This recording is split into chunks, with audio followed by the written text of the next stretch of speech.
Hello everyone, my name is Stephanie Silkney. I am the Director of Community Outreach with the Yellow Tulip Project, and I am so honored to be a part of this HOPE campaign that we've been working very hard on this last couple of months. Here is my story to share with you all, and I hope you enjoy. Thank you. 5. I was just 5 years old when I was crying alone in my bedroom because I didn't know how to accept or express emotion around others at my best friend's funeral. Feelings were not something we talked about in our household as a child.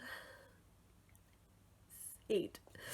I was 8 years old when I understood my father suffered from a mental illness, and that was why sometimes he was either angry, drinking, or yelling at my brothers and I. 15. I was 15 years old when I had my first thoughts of suicide and was diagnosed with depression and anxiety. 16.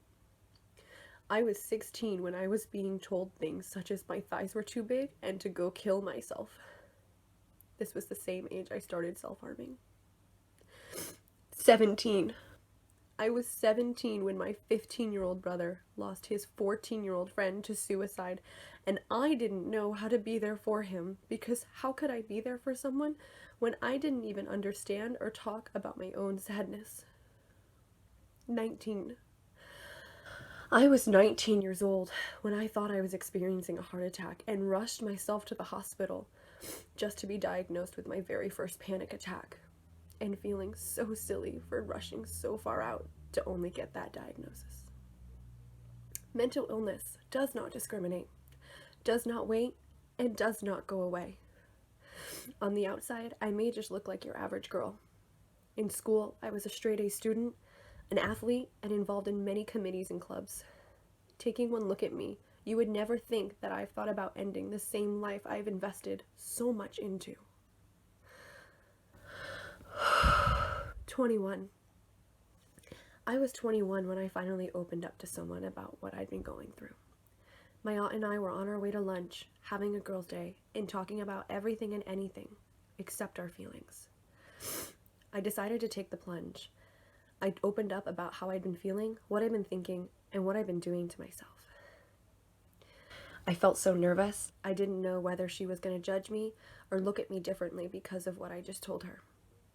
Instead, she turned to me and started opening up about her own struggles. She told me that her recent divorce had made her feel anything but herself the last couple months. This conversation we had not only brought comfort to me, but helped me understand that I wasn't alone. But why was it so hard to remember that we're not alone on our own? 23.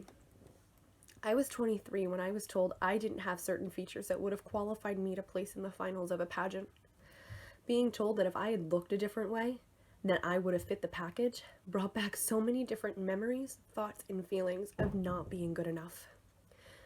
This all sent me spiraling back into a dark place I didn't think I'd ever be back in.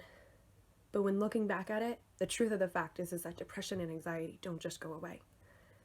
They can come up at any time, any place, anywhere.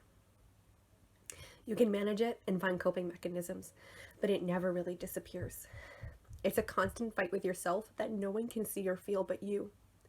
This is why coming together and being open about these issues on a day-to-day basis can really save lives.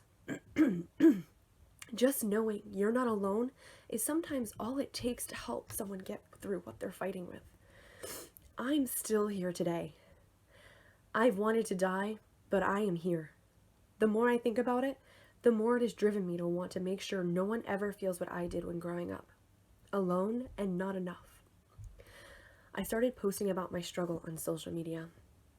It still didn't feel right to me to talk in person about my struggle, but writing was so much easier. Through my postings on social media, I had come across the Yellow Tulip Project. Finding a group who was all about making it known that people were not alone and that there was always hope, I knew I had finally found a place where I could not only be myself, but finally be around people who understood my struggle too. I've had an amazing journey since signing up with the Yellow Tulip Project. By first becoming an ambassador, to tabling events, to growing into the Director of Community Outreach, as well as a coach for youth ambassadors all over the country.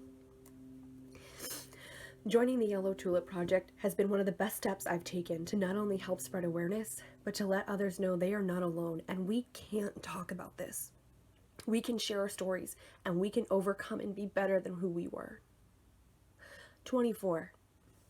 I am 24 now and continuously learning how to cope with depression and anxiety.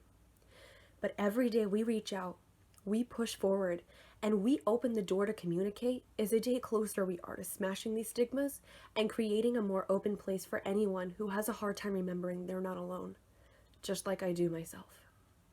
Thank you.